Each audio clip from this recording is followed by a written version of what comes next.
Moi, j'étais sportif de haut niveau. Je pratiquais le judo.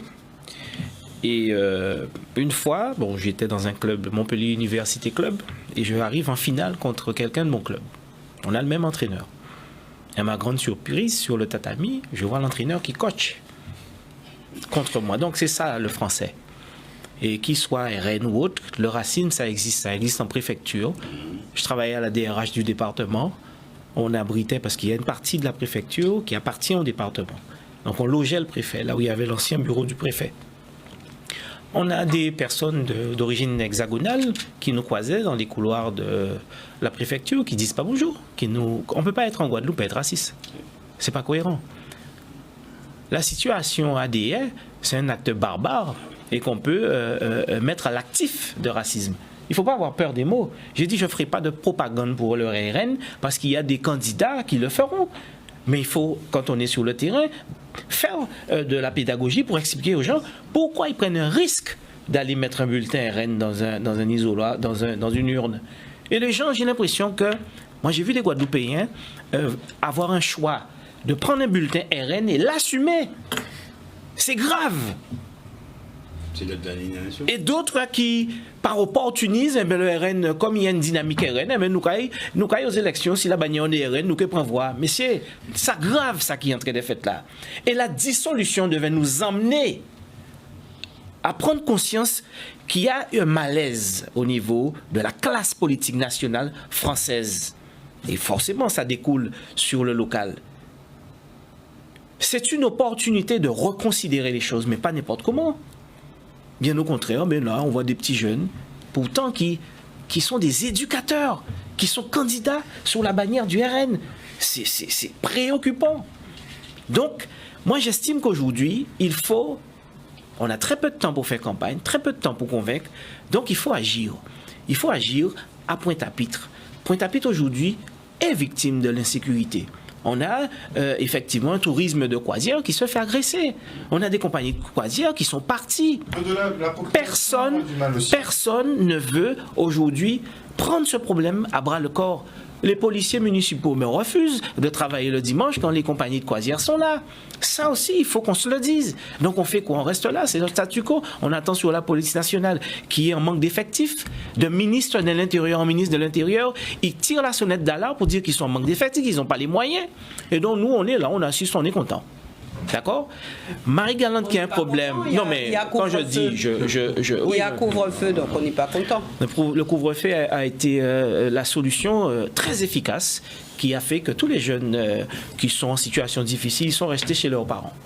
Mais quand on a vu la période de crise où tous les ronds-points étaient bloqués, ou même pendant la pandémie, on était en couvre-feu, mais c'est là ces jeunes-là, t'es des voix. Hein. Donc, à un moment donné, il faut qu'on se dise les choses. Mais on est soumis à des élus qui sont dans l'acceptation. Ils sont dans l'acceptation. Toutes les situations, les conviennent. Mais comme on n'arrive pas, regardez, on a un beau débat là. Parce qu'on est entre Guadeloupéens, on arrive à échanger, on arrive à faire des propositions qui ont du sens. Pourquoi on ne le fait pas pour mettre en place les enjeux de nos territoires? Pourquoi on ne le fait pas pour décider de ce qui est bien pour nous? Eh bien, moi, je vous dis ce qui nous fait reculer depuis des années. C'est nos appartenances dans des partis politiques nationaux. Voilà ce qui nous a fait reculer. Les socialistes, les républicains. Mais vous étiez socialiste à l'époque? J'étais socialiste. Oui. J'étais jeune. Je démarrais en politique. Une erreur de jeunesse. Une erreur de casting, je serais tenté de dire. Mais il n'y a que les gens bêtes qui ne changent pas. On est jeune, donc on adhère, on a une idéologie, on adhère à quelque chose, mais on comprend vite là où on a mis les pieds. J'ai été de ceux qui ont fait venir Macron ici en 2017, mais j'ai vite déchanté. Et vous avez dansé aussi lorsqu'il dansait? Non, ça c'était chez Servat. Et j'ai refusé, moi, parce que Macron, il est venu, il est en campagne électorale. Olivier Servat nous a demandé à ce que Macron vienne à son chantier Noël. Moi, j'ai dit à Macron, je n'irai pas là parce que c'est notre adversaire politique aux abîmes. Vous l'avez vu? Non, c'est pas Alix Nabajot. Moi, je n'ai pas le culte du doudouisme et encore moins pour aller faire voir les gens. Non, ça c'est pas et ma posture et c'est pas mon éducation. Donc moi, j'estime qu'à un moment donné, il faut que nous aussi qu'on arrête d'être la risée de l'extérieur et qu'on puisse comprendre qu'il y a enfin une chose à faire, c'est d'avoir un réflexe patriotique. D'accord?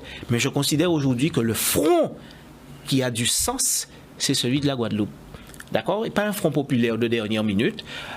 commençons par nous comprendre. Malheureusement, on est 4 de la même circonscription. Si tous les 4 on était de circonscriptions différentes, j'aurais pris plaisir à dire qu'il y a 4 nouveaux parlementaires issus des urnes avec lesquels j'aurais pu aller travailler au niveau de l'Assemblée nationale. Mais bon, on va devoir être départagé. À l'Assemblée nationale, si vous y arrivez, oui. Vous restez seul, isolé.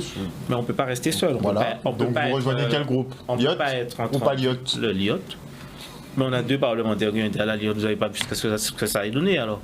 Il y en a 2 autres qui ont été s'inscrire sur le groupe des socialistes. Déjà, les 4 auraient dû être ensemble. Socialiste et apparenté, vous êtes apparenté. Donc vous allez au PS? Je ne suis pas apparenté socialiste. Donc moi, déjà, il faut déjà attendre sagement quelle majorité qui va se dégager des urnes samedi.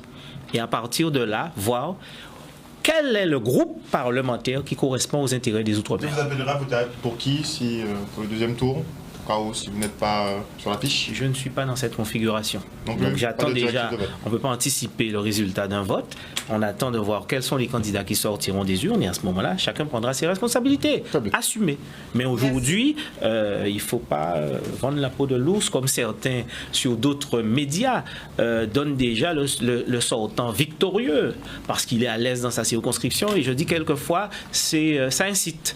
Ça incite. Donc il faut aussi que... Ça peut provoquer la population, ça? Écoutez, il faut que ceux aussi qui viennent sur les plateaux pour les consultants, qu'ils arrêtent aussi d'orienter le choix des électrices et des électeurs qui sont des femmes et des hommes mûrs aujourd'hui. Donc il n'y a plus de moutons.